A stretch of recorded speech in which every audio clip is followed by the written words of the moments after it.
প্রিয় স্নেহের ফোর্থ সেমিস্টারের ছাত্রছাত্রীরা, তোমরা যারা ইতিহাসে অনার্স নিয়ে পড়ছো, তোমাদের আজকের এই ভিডিওতে আমি আলোচনা করব ইতিহাসের DSCC6 পেপারের সাজেশান নিয়ে। যে প্রশ্নগুলো বলবো সেগুলো যদি করে যাও, একদম 100% কোশ্চেন তোমরা কিন্তু কমন পাবে। তোমাদের সিলেবাস অনেক বড়।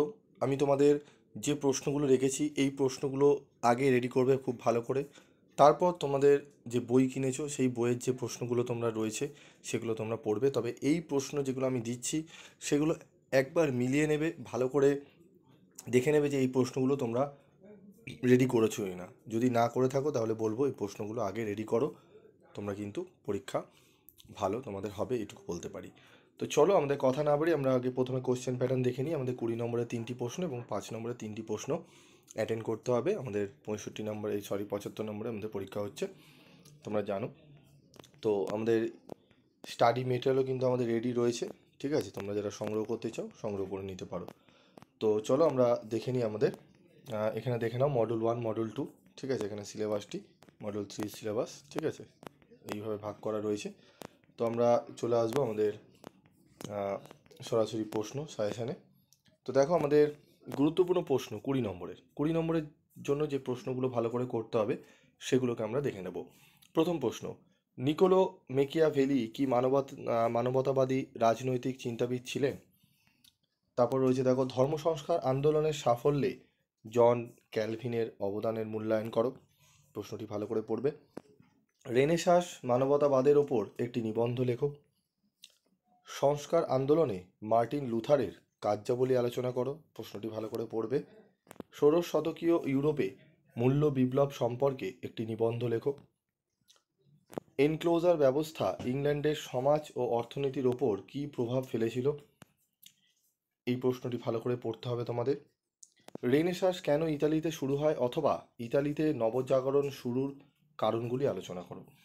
এই যে প্রথম 7টি প্রশ্ন আমি যে বললাম, এই 7টি প্রশ্ন কোনোভাবেই মিস করবে না।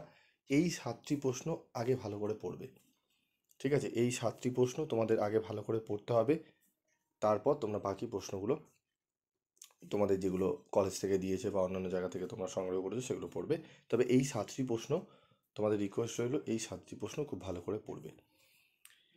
পড়া হয়ে গেলে, এই 7টি প্রশ্ন করা হয়ে গেলে তারপর রয়েছে আরও প্রশ্ন। কী প্রশ্ন রয়েছে? ষোড়শ শতকীয় জার্মানির কৃষক বিদ্রোহ সম্পর্কে আলোচনা করো। নতুন বিশ্ব আবিষ্কারের পেছনে প্রধান অনুপ্রেরণাগুলি কী ছিল? এই প্রশ্নটি। ওয়েস্টফেলিয়া শান্তি চুক্তির দ্বারা জার্মান যুদ্ধের মীমাংসা কিভাবে সার্বভৌমত্বের নীতিকে প্রতিষ্ঠিত করেছিল? এই প্রশ্নটি ভালো করে পড়তে হবে। প্রতিসংস্কার আন্দোলন কি, এটি কতদূর সফলতা লাভ করেছিল? এই প্রশ্নটিও ভালো করে পড়তে হবে, ঠিক আছে? টোটাল 11টি প্রশ্ন রেখেছি। এই 11টি প্রশ্ন অনার্সদের পড়তেই হবে। তার মধ্যে আমি প্রথম 7টি প্রশ্ন কি বললাম ভালো করে পড়তে হবে।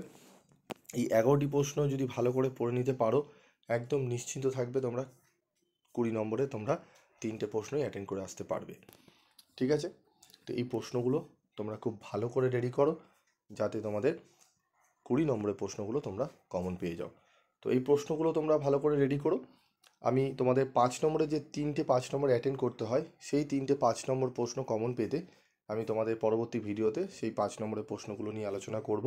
এবং তোমাদের যদি এই সাবজেক্টের ফ্রি কিছু নোটস তোমাদের লাগে, তাহলে অবশ্যই তোমাদের বলবো, তোমরা কমেন্ট করে জানাবে যে আমাদের স্যার কিছু কিছু প্রশ্নের আমি যেগুলো ইম্পর্টেন্ট খুব আসার সম্ভাবনা প্রবল রয়েছে সেরকম প্রশ্নের উত্তর সহ PDF আমি তোমাদের দিয়ে দেবো।